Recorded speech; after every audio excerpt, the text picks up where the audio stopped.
Guys ഇവിടെ എന്നെ സംബന്ധിച്ചത് ഈ നിൽക്കുന്നമാരൊക്കെ ഉണ്ടാവും. ഇവന്മാരെ നോക്കി വെച്ചാണ്. ഇവന്മാരെ ഇപ്പോൾ ഇവിടെ ചടിക്കും. അടിച്ചിട്ട് ഞാനും ചാവുക. ചത്തിന് ഇവന്മാരെ ടീമാക്കിയായിട്ട് വരുന്നുണ്ടോണേ.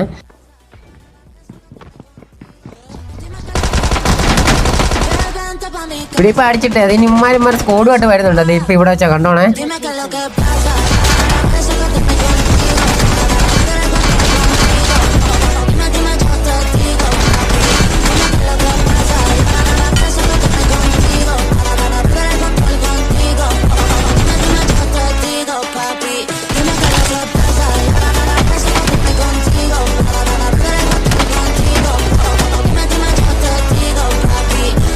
ഇവിടെ ഇപ്പം 3 പേരെ അടിച്ചില്ലേ. 4ാമത്തെ അടിക്കാൻ വേണ്ടി ഞാൻ ജസ്റ്റ് ഒരു നീളം കിട്ടു കൊടുക്കും. പക്ഷെ അതിൽ അവനെ കിട്ടത്തില്ല. അവനെപ്പോഴേക്കും മാറും പൊസിഷൻ. അത് ഞാൻ ജസ്റ്റ് ഒന്ന് കറങ്ങി അടിക്കാൻ നോക്കും. ആ ടൈം കൊണ്ട് അവൻ ചൂലിട്ട് പറന്നു പോകാം റിക്കോൾ ചെയ്യാൻ വേണ്ടി. പറന്ന് ചെല്ലത്തില്ല. അതിനും വേറെ അടി കൊണ്ട് ചാവും. അപ്പോൾ നിങ്ങൾക്ക് എൻ്റെ ഗെയിം പ്ലേ ഇഷ്ടപ്പെടുകയാണ് നമ്മുടെ ചാനൽ ഒന്ന് സപ്പോർട്ട് ചെയ്യണേ.